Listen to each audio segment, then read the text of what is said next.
मोहतरम सामईन, अस्सलामु अलैकुम वरहमतुल्लाहि वबरकातुहू। इस बार हम आपके लिए पेश कर रहे हैं क़िससुल अंबिया। अब हम जिक्र शुरू करते हैं आदम अलैहिस्सलाम का।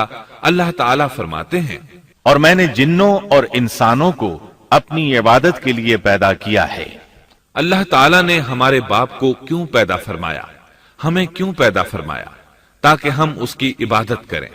अगरचे वो इबादत का मोहताज नहीं, वो तो बेनियाज है, अलबत्ता हम उसके मोहताज हैं। उसके अस्मा बेहतरीन और हसीन हैं। वो आलीशान सिफात का मालिक है। उसने अपने नामों के आसार जाहिर करने के लिए मखलूक को पैदा फरमाया।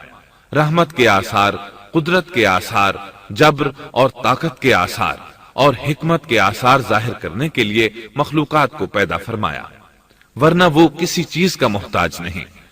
आदम अलैहिस्सलाम की तख्लीक से पहले ही इस बारे में अल्लाह ताला का फरिश्तों से मुकालमा हुआ। अल्लाह ताला ने फरमाया, और जब तेरे रब ने फरिश्तों से कहा, मैं जमीन में एक खलीफा बनाने वाला हूं। खलीफा से मुराद है नाइब, और ये कि उसकी नस्ल में से हर एक दूसरे का खलीफा होगा। खलीफा बनाने का इरादा फरमाया जो जमीन में हुकूमत करे और उसको आबाद करे। अल्लाह ताला ने तुम्हें जमीन से पैदा किया और उसी ने इस जमीन में तुम्हें बसाया है। अल्लाह ताला का इरादा हुआ कि जमीन को आबाद करवाए, जबकि जिन इस काबिल नहीं थे, क्योंकि उनमें इस कदर अक्ल दानिश नहीं थी कि जमीन को पुर रौनक और सरसब्जो शादाब रख सकें। उलमा जिन्नात के बारे में कहते हैं, उनका सबसे बड़ा अक्लमंद जिन इंसानों के 10 साला बच्चे के बराबर अक्ल रखता है। इसलिए जमीन को आबाद करने की सलाहियत अल्लाह ताला ने इंसान को बख्शी। अल्लाह ने इंसान को बेहतरीन ढांचे और हसीन तरीन शक्ल सूरत से नवाजा, फिर अपनी रूह उसमें फूंकी। फरिश्तों ने उससे सवाल किया, ऐसी मखलूक को क्यों पैदा करता है जो जमीन में फसाद करे और खून बहाए? और हम तेरी तस्बीह, हम और पाकीज़गी बयान करते हैं। इसके जवाब में अल्लाह ने फरमाया, जो मैं जानता हूं तुम नहीं जानते। दरअसल फरिश्तों ने किसी तरह मालूम कर लिया था कि आदम की औलाद जमीन में फसाद करेगी, खून रेजी करेगी, लेकिन उन्होंने ये बात एतराज के तौर पर नहीं कही थी, क्योंकि ऐसा एतराज तो गुनाह है और फरिश्ते पलक झपकने के बराबर अल्लाह की मासियत और नाफरमानी नहीं करते, बल्कि वो तो निहायत मुअज़्ज़ज़ इबादत गुजार हैं। किसी बात में अल्लाह पर पेश दस्ती और सबकत नहीं करते और उसके हुक्म पर अमल करते हैं। अल्लाह के हुक्म की नाफरमानी नहीं करते, बल्कि जो हुक्म दिया जाए बजा लाते हैं। इसलिए फरिश्तों का ये पूछना वजाहत तलबी के लिए था। वो तो इंसान के पैदा करने की वजह पूछ रहे थे। वो जमीन में जिन्नात के आमाल और करतूत का मुशाहदा कर चुके थे, यानी अल्लाह ताला ने उन्हें पैदा करके इख्तियार दिया तो वो फितना और फसाद और फिस्क व फुजूर में मुब्तला हो गए। और अब एक और मखलूक जमीन में बसाई जा रही थी, तो इस बात का इम्कान था कि ये मखलूक भी उनके नक्शे कदम पर चले। इसलिए फरिश्तों ने ताज्जुब और हैरत की बिना पर यह सवाल किया था, और पूछने का मकसद ये था कि क्या ये भी जिनों की तरह होंगे। इस तरह उन्हें यह खदशा लाहिक हुआ कि शायद उनसे अल्लाह की इबादत में कोताही या कमी वाक़ हुई है, जिसकी वजह से अल्लाह को नई मखलूक पैदा करना पड़ी। इसलिए उनकी बात में यह भी था कि हम तेरी हमद और सना बयान करते हैं। बहरहाल इनके सवाल के दो मकसद थे। क्या ये जिन्नों की तरह फसाद करने वाली कौम है? क्या हमसे तेरी इबादत में कोताही हुई है? इस पर अल्लाह ताला ने फरमाया, जो मैं जानता हूं वो तुम नहीं जानते। इस मौके पर फरिश्तों के जहनों में एक और बात भी आई। वो आपस में कहने लगे कि अल्लाह ताला जो भी मखलूक पैदा करेगा वो हमसे ज्यादा मुअज़्ज़ज़ और आलिम नहीं हो सकती। यानी जब फरिश्तों ने बाकी मखलूकात का जायजा लिया, मसलन आसमान, जमीन, पहाड़, जिन, चौपायों वगैरह का, तो उन्होंने सोचा ये हमसे ज्यादा मर्तबे वाली नहीं है, लिहाजा ये मखलूक भी पैदा हो रही है तो ये हमसे ज्यादा मर्तबा नहीं रखती। ये हमारा खास मुकाम है कि अल्लाह की तस्बीह में मसरूफ हैं, कुफ्र से महफूज हैं, हर हुक्म बजा लाते हैं, अल्लाह के तमाम अहकामात पूरे करते हैं, آسمان اور زمین میں اس کا حکم نافذ کرتے ہیں، اور اللہ کے نزدیک ہم سب سے زیادہ شرف والے ہیں۔ لہذا اگر یہ نئی مخلوق انسان بھی پیدا ہو جائے تو کیا ہوا، ہم سے زیادہ معزز اور علم والی تو نہیں ہوگی۔ بہرحال جب اللہ تعالیٰ نے آدم کو پیدا کیا تو زمین کی مٹی لانے کا حکم فرمایا، چنانچہ اللہ تعالیٰ کے پاس مٹی لائی گئی۔ امام ترمذی، ابن حبان اور امام احمد رحمت اللہ علیہم نے ایک حدیث بیان کی ہے جس کے الفاظ کچھ یوں ہیں: اللہ تعالیٰ نے آدم علیہ السلام کو مٹی کی ایک مٹھی سے پیدا فرمایا۔ اس مٹی کو اللہ تعالیٰ نے پوری زمین سے اٹھوایا تھا۔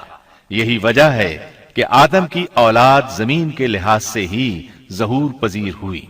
بعض سرخ رنگ کے ہیں تو بعض سیاہ اور بعض سفید، اور کچھ اس کے درمیان میں ہیں۔ بعض نیک ہیں، بعض خبیث، اور کچھ پاکیزہ قسم کے ہیں۔ انسان کی تخلیق مٹی سے شروع ہوئی۔ اس مٹی کو پانی سے تر کیا گیا تو یہ تین بن گئی۔ اسی وجہ سے قرآن مجید کی بعض آیات میں تراب کا لفظ آیا ہے۔ تراب خشک مٹی کو کہتے ہیں، اور بعض آیات میں تین کا لفظ آیا ہے۔ تین تر اور بھیگی مٹی کو کہتے ہیں۔ اللہ تعالیٰ فرماتے ہیں خلقہ من تراب، یعنی آدم کو تراب سے پیدا کیا گیا۔ مٹی کی عام حالت کو تراب کہتے ہیں، اور فرمایا جب آپ کے رب نے فرشتوں سے کہا کہ میں مٹی سے بشر کو پیدا کرنے والا ہوں، جب اس مٹی کو پانی سے زیادہ بھگویا گیا تو وہ لیسدار ہونا شروع ہو گئی۔ اسی لیے اللہ تعالیٰ نے فرمایا ہم نے انسان کو لیسدار اور چپکنے والی مٹی سے پیدا کیا۔ پھر اللہ تعالیٰ نے اپنے مبارک ہاتھوں سے انسان کا ڈھانچہ تیار کیا۔ اللہ نے فرمایا خلقت بیدی، میں نے اپنے دونوں ہاتھوں سے پیدا کیا۔ اللہ تعالیٰ نے انسان کی خلقت فرشتوں کے سپرد نہ کی، بلکہ بذات خود اسے تخلیق کے مراحل سے گزارا اور اپنے ہاتھوں سے اس کی تصویر کشی کی۔ اللہ نے انسان کو پہلے ایک مورتی کی صورت میں ڈھالا، اس کے بعد ایک مقررہ مدت تک چھوڑے رکھا، یہاں تک کہ گیلی مٹی خشک ہو گئی اور اس کا رنگ سیاہ ہو گیا، بدبو آنے لگی، پھر وہ کھنکھناتی مٹی میں بدل گئی، اور آخرکار آگ پر پکی ہوئی مٹی یعنی فخار ٹھیکری کی صورت اختیار کر گئی، جس سے مٹکے وغیرہ تیار کیے جاتے ہیں۔ سیاہ مٹی کو ہما ان کہتے ہیں، اور بدبودار کو مسنون کہتے ہیں، اور کھنکھنا کر بولنے والی مٹی کو سلسال کہتے ہیں، اور ٹھیکری کی طرح کی مٹی کو الفخار کہتے ہیں۔ مختلف آیات میں یہ الفاظ وارد ہوئے ہیں۔ ہم نے تمہیں پیدا کیا اور پھر ہم ہی نے تمہاری صورت بنائی، اور یقیناً ہم نے انسان کو کھنکھناتی خشک مٹی سے پیدا کیا جو کہ بدبودار اور سیاہ گارے سے خشک ہوئی تھی۔ اللہ نے انسان کو کھنکھناتی مٹی سے پیدا کیا جو کہ ٹھیکری کی طرح تھی۔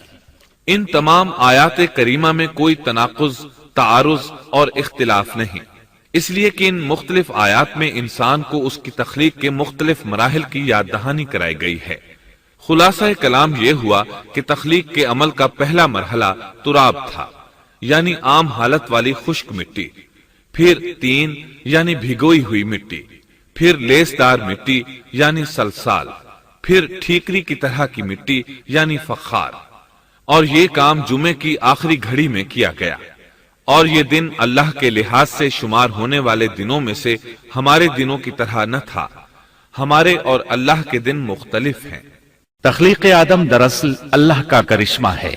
انسانوں کو ایک صورت عطا کی گئی۔ اس مرحلے کا تذکرہ بخاری اور مسند احمد کی ایک روایت میں ہے۔ اللہ نے آدم کو پیدا کیا اور ان کا قد 60 ہاتھ یا 60 میٹر لمبا تھا۔